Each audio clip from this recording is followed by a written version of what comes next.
আমি আমার প্রাক্তনকে কখনো ক্ষমা করব না। পৃথিবীর সকল প্রেমিক পুরুষ নারী যদি তার প্রাক্তনদেরকে ক্ষমা করে দেয়, যদি পৃথিবীতে একটি নাম উঠে যে এই মানুষটা তার প্রাক্তনকে ক্ষমা করেনি, সেটিও যদি আমি হই, তবু আমি ক্ষমা করব না। পিস্তলে অলরেডি গুলি লোডেড, শুট ডান, গুলি এসে আমার বুকে পড়েছে, সেই পরিস্থিতিতে দাঁড়িয়েও আমি আমার প্রাক্তনকে ক্ষমা করব না। আমি আমার প্রাক্তনকে ক্ষমা করার কোনো মানই দেখি না, কোনো অপশনই দেখি না, কোনো প্রশ্নই ওঠে না।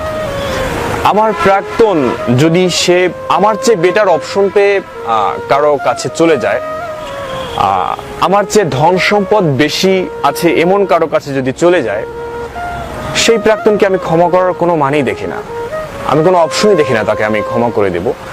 আমি তো তাকে ছাড়া ভালো নাই, আমি তো এখনো ল্যাম্পপোস্টের নিচে গভীর রাতে কান্না করি। আমার চেয়ে যদি ভালো কাউকে পেয়ে আপনি চলেই যাবেন, তাহলে আমার সাথে জড়ানোর কি দরকার ছিল? আমি ক্ষমা করার কোনো মানেই দেখি